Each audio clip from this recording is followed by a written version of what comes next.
Bonjour chers auditeurs. Parler de réussite est une tâche bien difficile, car à chaque fois qu'un homme doit se prononcer sur la réussite, il a en face de lui un miroir qui le juge lui-même, évaluant s'il a lui-même réussi ou s'il est lui-même sur le bon chemin avant de proposer une solution à d'autres personnes.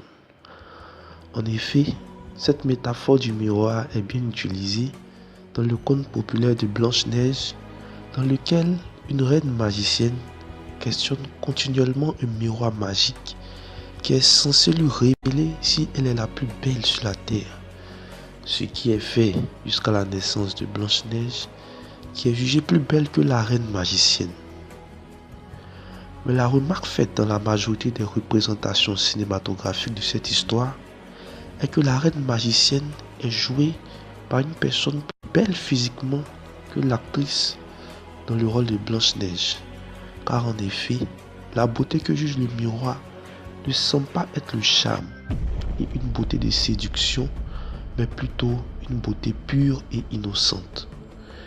Si cette hypothèse est considérée, notre reine fait alors l'erreur de ne pas forcément juger la beauté de la bonne manière. Elle n'a pas les mêmes critères que son miroir magique. Je vous ai rappelé cette histoire uniquement pour vous parler de critères.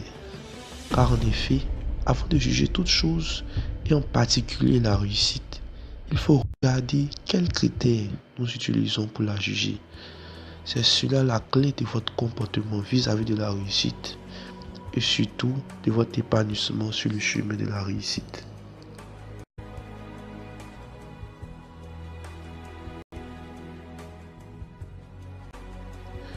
Définissons la réussite et ses critères. Dans l'intitulé de cette prédication qui est les chemins du succès et la réussite, on remarque que je parle de plusieurs chemins du succès, mais d'une réussite.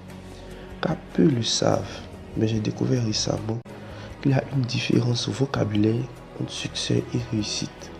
Car par définition, la réussite est un type de succès.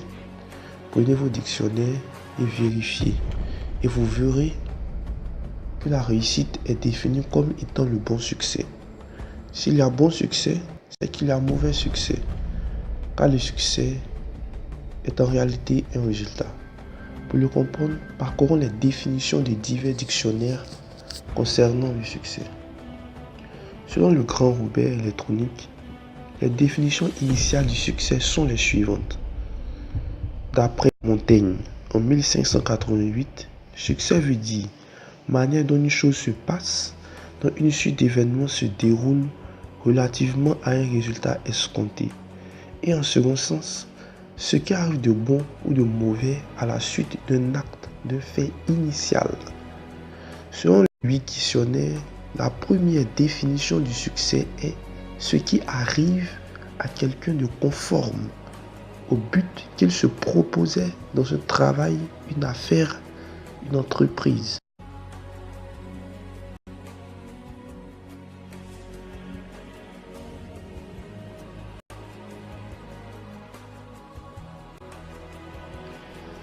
Ces définitions nous font remarquer que le succès ne fait pas de différence morale entre les moyens pour l'atteindre.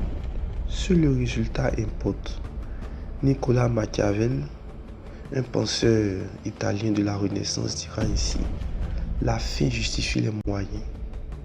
En effet, de manière étymologique, le mot succès apparaît en 1546 à travers le mot succession qui vient du latin successus, participe passé de succedere, qui veut dire succéder, c'est-à-dire qui vient après.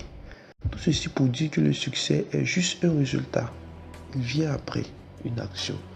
Donc, pour parler de chemin du succès, on reviendra à parler de diverses voies pour atteindre le résultat.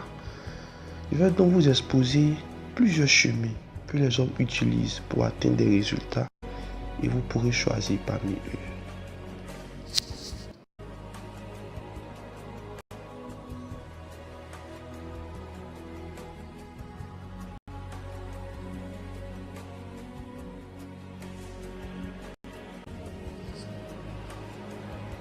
Parler de résultats évoque pour le scientifique que je suis le concept d'opération. Écrivons donc l'équation du succès. C'est la suivante. Succès plus conséquence égale volonté plus effort plus imprévu.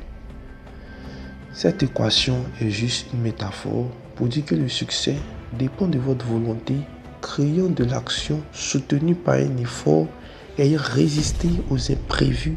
Ce succès a des conséquences dépendant des facteurs qui l'ont construit. Dans la prochaine vidéo, je vous expliquerai comment cette équation s'établit et pourquoi elle est ainsi écrite. Ensuite, nous en ferons l'application pratique qui guidera vos choix. À la prochaine et demeurez bénis.